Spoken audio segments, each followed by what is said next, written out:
Welcome back everyone to the Paldea Pokemon Review. Today we're going to be talking about Bellibolt. Now Bellibolt is an interesting Pokemon.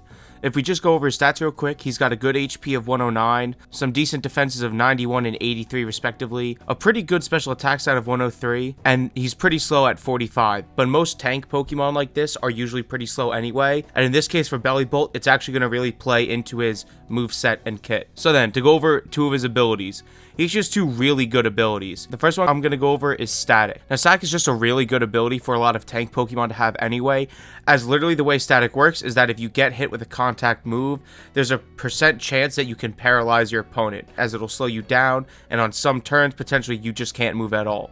So already, even some good offense but bulky Pokemon like Zapdos that have Static. Static's always been an incredible ability run multiple times over the years. Now his second ability is actually a signature ability called Electromorphosis. Now the way that this ability works is that whenever Bellibolt receives damage, it boosts the power of its next electric type move. So already, even just sort of get into the moveset here a bit. Considering how slow you are, and for the most part you're almost always going to be moving last anyway, a lot of Bellibolts are going to want to just build bulky and basically expect for your offensive damage to just take a hit, have your ability proc that your next electric type move gets boosted in damage anyway, and then hit the opponent back hard. We're going to run a leftover so that way at the end of every turn we get some health back, but here's also the crazy part. Now Bellibolt gets his move Parabolic Charge, which even though it's low in base power at base 65, it does recover half the damage done to the opponent.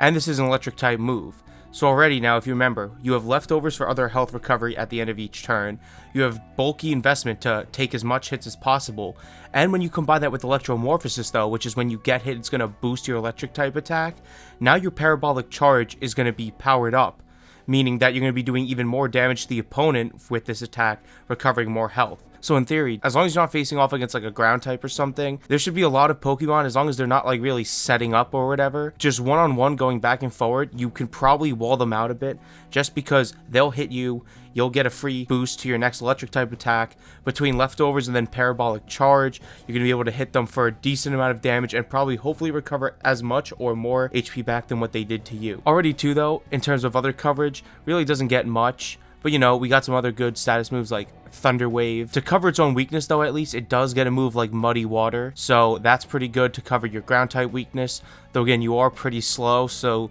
unless you're really in a situation where you're just stuck in, you might just have to pray that you live a hit from a ground type. It does also get Sucker Punch, even though its attack is pretty low, but you never know when this might just be a nice, good priority move to throw on to finish off a Pokemon that's just barely hanging on. Now, another interesting concept though that I'm trying to think of is that Bellibolt does get the move Charge. Every time you use this move, it boosts the user's special defense, and it also powers up the next electric type move. Very similar to the ability, just now you also get a boost to your special defense. But I don't know if these two stack together, because if they do, then I'm especially going to probably be running something already like this moveset. Full HP and defense investment, using Charge to then get my special defense up, and then potentially with a double charge or a double boost to my next electric attack with leftovers and Parabolic Charge and already a nice base 100 special attack base stat. Honestly, you should be able to hit incredibly hard even with a mediocre 65 base power on Parabolic Charge, and you should be able to recover an insane amount of health back. Some other good moves it does get too though is it does get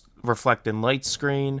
But other than that, it gets a move like Electro Ball. I don't know why. It has a base 45 speed. You're not outspeeding anyone. And if I'm remembering correctly, it's not like Electro Ball actually flips in Trick Room either or something like that. It gets Mud Shot. So if you want just another decent type move to hit someone with, Mud Shot will also lower the opponent's speed. And if you want to maybe not use Muddy Water, it does also get Water Pulse, which does have a 30% chance of confusing the target. So that even though it's a slightly weaker option, it could be a good one just for the chance of confusion. So that's it. Only one video for today, unfortunately, but if you like this video, make sure to leave a like and subscribe. 95% of people aren't subscribed, and I got plenty more guides coming out. Tomorrow we're going to be dropping Clodsire, then Monday and Tuesday we're going to be dropping 2 a day. We're going to cover all 4 of the new legendaries, and then Wednesday I'm going to be putting out hopefully a theoretical Charizard Terra guide to get people ready for the Thursday and the weekend that this Charizard raid is going to be out, as it's going to be incredibly difficult.